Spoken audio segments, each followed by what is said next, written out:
കുളിക്കാൻ വേണ്ടി പോവാണ്. ആദ്യമായിട്ട് ആരെങ്കിലും ഉണ്ടോ ഇവിടെ? ആരുമില്ല. ആ ചേച്ചി എന്നെ കുളിപ്പിക്കുന്നു. ഞാൻ ആദ്യമായിട്ട് കുളിക്കാൻ വേണ്ടി പോവാ. ചേച്ചി എന്നെ സ്ട്രോങ് ആയിട്ട് പിടിക്കുന്നു. അല്ല ഞാനിപ്പോ താഴെ പോവും. ചേച്ചി മെല്ലെ മെല്ലെ എന്നെ കുളിപ്പിച്ച്. എനിക്ക് വേദനിക്കുന്നു. ഞാൻ കൈകൂപ്പി പറയുവേ, എനിക്ക് വേദനിക്കുന്നു ചേച്ചി. അയ്യോ എന്റെ സ്പൈക്ക് എല്ലാം പോയേ ചേച്ചി. എന്റെ സ്പൈക്ക് എല്ലാം കളഞ്ഞു. ഹായ് എന്റെ ചുണ്ടിൽ കൈയായി. ഇങ്ങനെ ഇരുന്ന് തന്നാ മതിയോ ചേച്ചി? ഇങ്ങനെ ഇരുന്ന് തന്നാ എന്നെ നന്നായിട്ട് കുളിപ്പിക്കുവോ ചേച്ചി? അങ്ങനെ അങ്ങനെ ചൊറിഞ്ഞ് ചൊറിഞ്ഞ് എന്നെ കുളിപ്പിക്ക്. ഒത്തിരി ഒത്തിരി ചെള്ളുണ്ട് എന്റെ ദേഹത്ത്. എനിക്ക് ചൊറിഞ്ഞ് ചൊറിഞ്ഞ് കുളിപ്പിക്ക്. ഞാൻ ഇങ്ങനെ തന്നെ വഴക്കില്ലാതെ നിന്നോളാം. എന്താ ചേച്ചി വൈകിപ്പോയത് എന്നെ കുളിപ്പിക്കാൻ? യോ ചേച്ചി എന്താ പെറുകുന്നേ? യോ ഈ സാധനങ്ങളാ എന്നെ ഇത്രയും നാളെ കടിച്ചോണ്ടിരുന്ന, എന്നെ ഉറങ്ങാൻ സമ്മതിക്കാത്ത സാധനങ്ങൾ.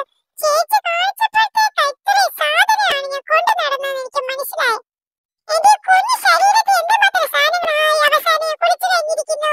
അയ്യോ രക്ഷിക്കണേ, എന്റെ ചേച്ചി വെള്ളത്തിൽ മുക്കിയിട്ട് കൊല്ലാൻ നോക്കുന്നേ. എല്ലാം വലുതായിട്ട് വേണം ഇതിനെല്ലാം പകരം വീട്ടാൻ. ഞാൻ മിണ്ടത്തില്ല. എന്റെ കുളിസിന് എല്ലാരും കാണിച്ചില്ലേ? ഇനി വെയിലത്ത് വെച്ചോണം.